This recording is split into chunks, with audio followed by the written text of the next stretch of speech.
Hi, we're down here at English Bay with a local filmmaker, Nicholas Stages, and we're just going to ask him a few questions about what he's up to and what brought him to English Bay today.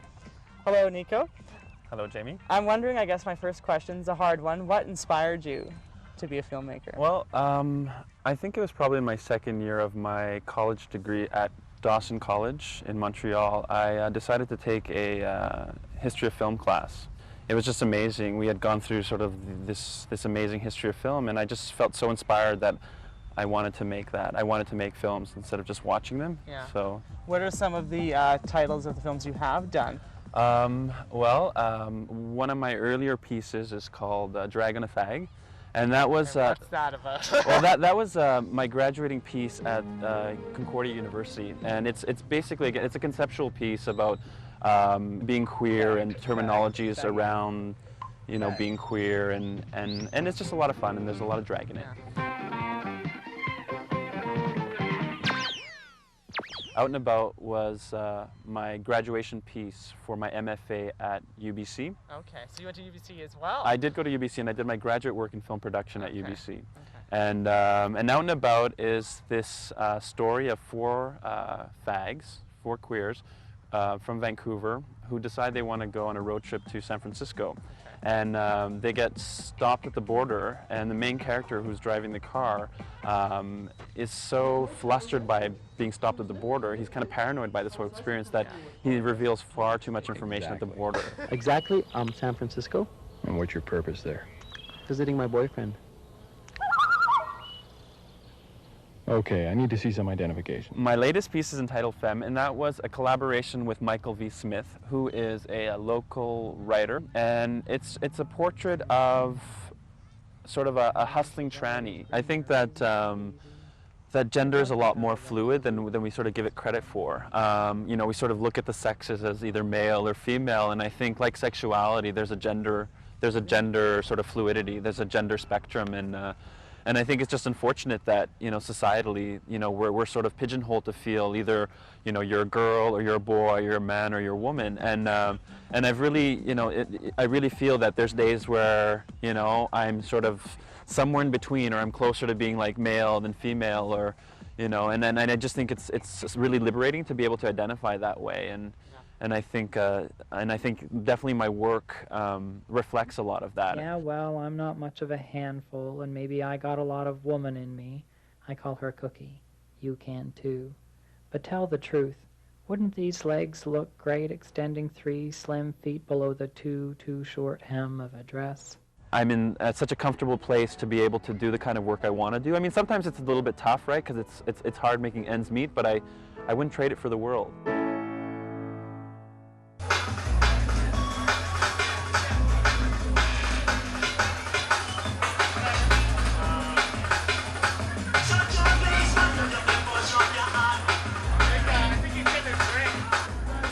Does geometry and music go well together? Music's an awesome representation of what geometry is. It's a very mathematical process which creates something very organic at the same time, which is what geometry is. It's a pattern that repeats itself in, you know, everything that's around you, be it sound, be it something physical, or be it light. It's a part of everything. What you're seeing is a video feedback loop, a camera pointing at a TV that is showing what the camera sees. It's like a mix of dancing, painting with light. I don't know, it's like science, spirituality, and art all crammed together.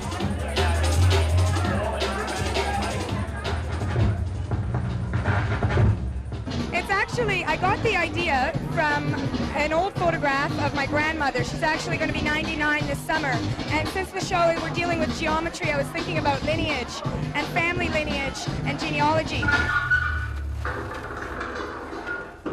For me, math and anything to do with math, or even the thoughts of it, is like, my memories of that are really anxiety-ridden. You were undiagnosed dyslexic, and is that part of the problem? Yeah. I was up until grade 9.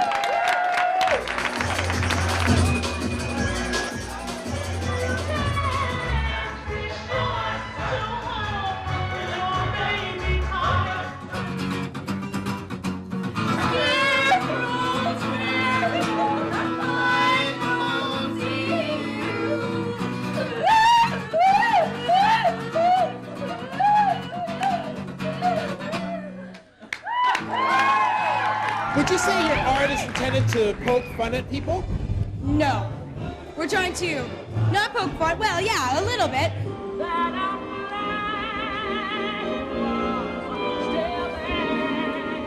The fact that we're neighbors of the United States just makes American politics and American culture just more dominant on our own culture. So I thought it was a nice little juxtaposition, and also it's supposed to be really light and funny, and that's why, because everybody knows Whitney Houston's voice. So I thought everybody could recognize the piece right away. 24 years old, and I have green eyes. Kind of tapped into this whole telephone dating scene and, recorded a couple of samples. You think you're talking to this young, attractive girl, but it can be some, a guy.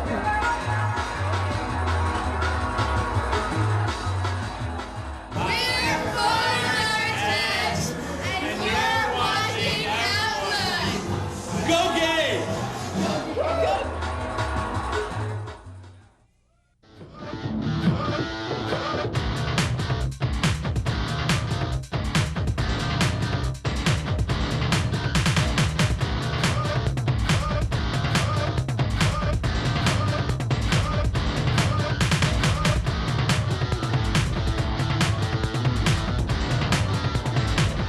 It's important to me that this club is open to people of all abilities, all walks of life. So I want young people and older people. I want gay and straight, men and women, people with lots of experience, people with absolutely no experience.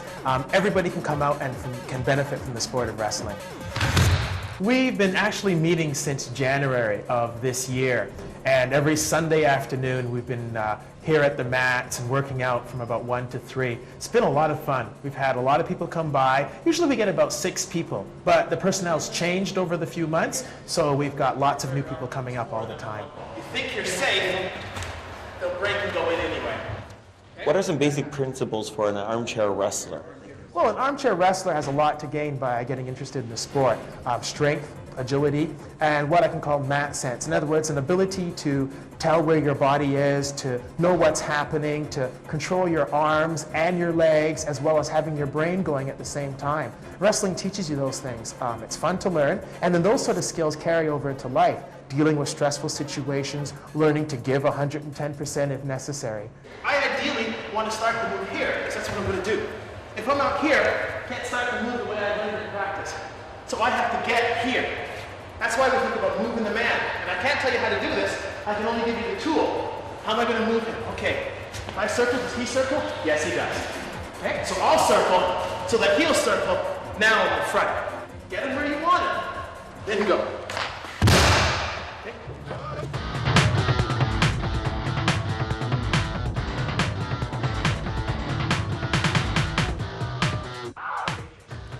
Okay.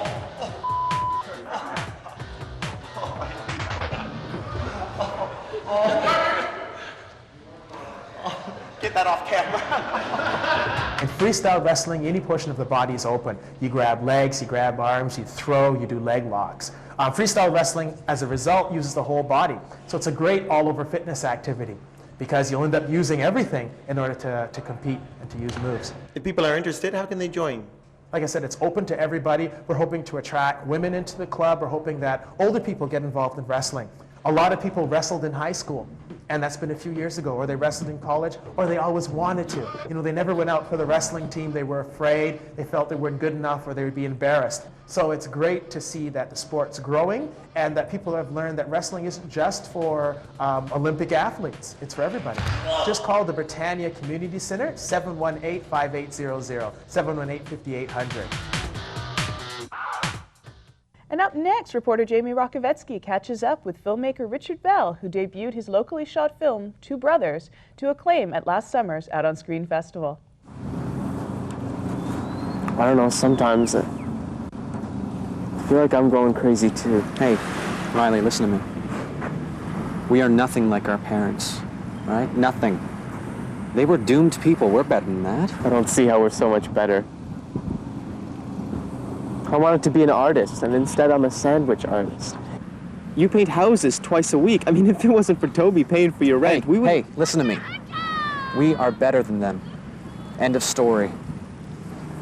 So Richard, how did you know that you wanted to direct? What was your first inclination, I guess? Well, I've always wanted to direct since I was a little kid. And I guess that I've always been directing people around, but as far as actually making a film, my first film was when I was 13 years old. I was in grade 7 in Mr. McDonald's class. What was that called, that one? It's called 1999. Oh, really? I believe we might have a clip from that one, actually.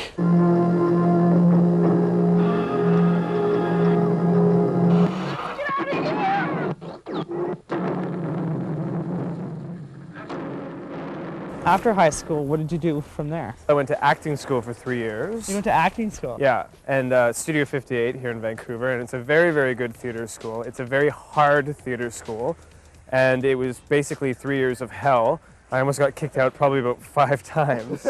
It made me an actor's director, which is what I always hoped that I would be, and I think that was one of the reasons why I went to theater school in the first place. Give her a break. He's never been in a gay bar before. I've never been in a gay bar before. I think because, well, we all went to theater school, like everybody involved in Two Brothers went to theater school, so, I mean, we rehearsed it like a play, like we rehearsed it for about 4 months before we ever started shooting. That's excellent. And what was the actual budget? I've heard 545, 540. I know, the media is conflicting stories. I want to hear it from the horse's mouth. What was the actual budget was $545. I've submitted Two Brothers to probably about 10 gay and lesbian film festivals so far, and so far Aspen said yes, and Aspen flew me down, and I was there last month, and that was an incredible experience, and they gave me an award, and it was just really, really great. Like, it felt like a very good stepping stone. I have contacted distributors, and they have expressed an interest with the project because they could see the website. So, I mean, if it gets distributed, that'd be an amazing thing. It'd be a wonderful thing, but I'm definitely not expecting that. I feel like the world owes me nothing, and it's really my place to kind of like create opportunities for myself and just go out there and, you know, do what I want to do. For writing something like Two Brothers, or just writing any kind of story, what are some recommendations you would have to someone who is low on a budget? I try to write from a really personal place, and I try and take as many risks with my writing as possible. I mean, a big thing that people ask me is they say, oh, it's Two Brothers about you and your family. And it definitely isn't, and this story isn't about me, and my life is not that tragic as in Two Brothers. But I mean, there's little pieces in there that are definitely me or informed by my life. I think that you need to write with the belief that nobody is going to read it, and nobody is watching you write, and nobody is listening to you write. You don't edit yourself. Right, and definitely that nobody's judging your writing. I don't do it because I like it. I do it to be fair. I told you I'm a top. Oh, Riley, please. Just because you like to sit on it does not mean that you're a top. I don't believe in waiting around for anybody to give me an opportunity. So I had this script for a film that I really believed in, and I just decided to make it. And I didn't have any money, and I think it's very easy to say, oh, well, I don't have any money, I can't do it, especially when we're talking about something that's a film. And even if nobody ever gives me any money, I'll still continue to make films. I'm not going to wait around. Even if, like, you know, in the end, I'm just showing it to my grandkids or a couple close friends. I'm still a filmmaker, I'm still a director, just, you know, just because I'm doing it. Coming up, Margot Dunn informs us about our new partnership rights under the Spousal Amendment Act. Kim Graham brings us out in the city, and on Sporty Shorts, Fred Kamperman is still partying up in Whistler, and he had a chance to chat with co-president of the 2002 Gay Games.